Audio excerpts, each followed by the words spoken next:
Со барања за масовен одзив од граѓаните на 8 мај, лидерите на СДСМ и ВМРО-ДПМН, Димитар Ковачевски и Христијан Мицкоски, ја продолжија кампањата за претседателските и парламентарните избори.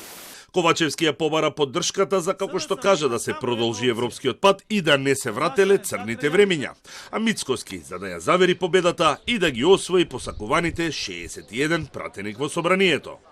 За Мицкоски известна е двојна победа и Гордана Силјановска-Давкова ќе биде идниот претседател на Македонија, а верува и дека може да се достигне прагот од мнозинство во парламентот.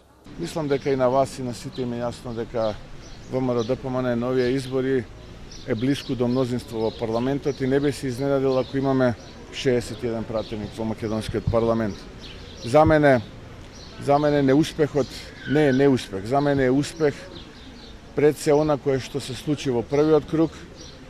Благодарност до македонските граѓани, благодарност до сите оние кои што го дадоа својот глас за идниот претседател Гордана Силјановска-Давкова и однапред ја користам оваа прилика да се заблагодарам на сите оние граѓани кои што чувствувам дека масовно ќе излезат на изборите во среда и масовно ќе го дадат својот глас за идниот претседател и за коалицијата Твоја Македонија предводена од ВМРО-ДПМН.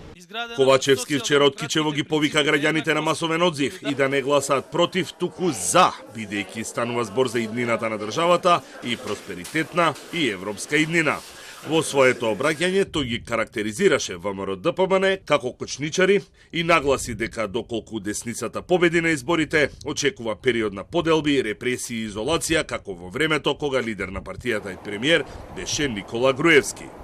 Слушнете ги само изјавите на Мицковски и неговата кандидатка Силјановска и ќе ви стане јасно дека немаат никаква намера да ја водат државата во Европската Унија. Напротив, ќе не изолираат, ќе не блокираат, ќе не скараат и со соседите, и внатре, и со меѓународната заедница. Уште се свежи раните што и ги нанесува на државата за време на нивното 11 годишно владење со Македонија. Сетете се на заробените медиуми, на замолчените вработени во јавниот сектор, на натепаните студенти во библиотеките и плоштадите. Затоа на 8 мај да им испратиме јасна и гласна порака на сите ретроградни сили дека во Македонија живеат прогресивни и умни луѓе. Ковачевски го осуди отворениот судир на ВМРО-ДПМН со ДУИ и, како што кажа, националистичката реторика која се користи пред јавноста и граѓаните.